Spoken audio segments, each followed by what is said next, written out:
Hi മക്കളെ, ഏട്ടനാണ്. ഞാനിന്ന് ഇൻസ്റ്റയിലെ പേജുകൾ ഇങ്ങനെ നോക്കുമ്പോൾ ഒരു പേജിൽ ഒരാളെ പറ്റി, എനിക്ക് നിങ്ങൾക്കൊക്കെ അറിയാവുന്ന ഒരാളെ പറ്റി കുറച്ച് കാര്യങ്ങൾ കണ്ടു. അപ്പോൾ ഞാനൊന്ന് വായിക്കാം.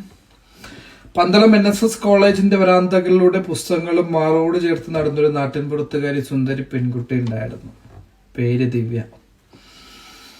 BA പൊളിറ്റിക്സ് ബിരുദധാരിയായ കണ്ണു നിറയെ സ്വപ്നങ്ങൾ ഉണ്ടായിരുന്ന ഈ മിടുക്കി കുട്ടി ശാസ്ത്രജ്ഞയാകണമെന്നും സിനിമയിൽ അഭിനയിക്കണമെന്നും ചിത്രകാരിയാണെന്നും ഒക്കെ കൊതിച്ച ആ പെൺകുട്ടിക്ക് പക്ഷെ ജീവിതം കാത്തുവച്ചത് മറ്റൊന്നായിരുന്നു. വിശപ്പിന്റെ വിളിക്ക് മുന്നിൽ സർട്ടിഫിക്കറ്റുകൾക്ക് എന്ത് വിലയാണുള്ളത്? ജീവിക്കാൻ വേണ്ടി ഒരു കുടുംബം പട്ടിണിയിലാവാതിരിക്കാൻ വേണ്ടി ആ ബിരുദധാരി ചെയ്യാത്ത ജോലികളില്ലെന്നേ. കൊയ്ത്തുപാടത്തെ ചെളിയിലും വെയിലും ആ സ്വപ്നങ്ങൾ കരിഞ്ഞുപോയി. വക്കീൽ ഗുമസ്തയായും തയ്യൽക്കാരിയായും മെഴുകുതിരി തൊഴിലാളിയായും ഓടി നടന്ന് പണിയെടുത്തു. ഒടുവിൽ ദാരിദ്ര്യവും ഒറ്റപ്പെടലും ചുറ്റുമുള്ളവരുടെ അവഗണനയും കൂടി ആ മനസ്സിന്റെ താളം തന്നെ ധരിച്ചു കളഞ്ഞു.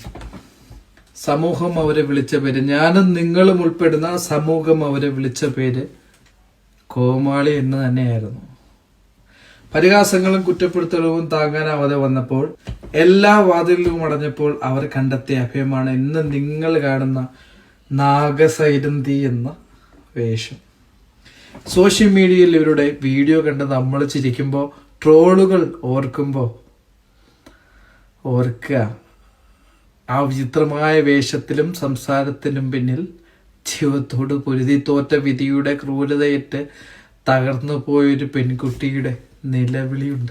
ആ നിലവിളിയുടെ ശബ്ദം ആരും കേൾക്കാത്ത ശബ്ദം. അതൊരു തമാശയല്ല, ഉള്ളു പൊള്ളിക്കുന്ന നോവാണ്. നമ്മൾ ചിരിക്കുന്നത് ഒരു പാവം സ്ത്രീയുടെ വേദന കണ്ടിട്ടാണെന്നേ. ഇനിയെങ്കിലും ഇവരെ കാണുമ്പോൾ പരിഹസിക്കാതിരിക്കുക. കാരണം തിരിച്ചു വരാൻ കൊതിക്കുന്ന ദിവ്യ എന്ന ആ മിടുക്കി പെൺകുട്ടി ഇന്നും ആ കണ്ണുകളിൽ എവിടെയോ ജീവിച്ചിരിപ്പുണ്ടെന്നൊരു തോന്നൽ എനിക്ക് തോന്നി. നിങ്ങൾക്ക് തോന്നട്ടെ, നിങ്ങൾക്കും തോന്നും. ദിവ്യയോടൊപ്പം ഞാൻ ഏട്ടൻ.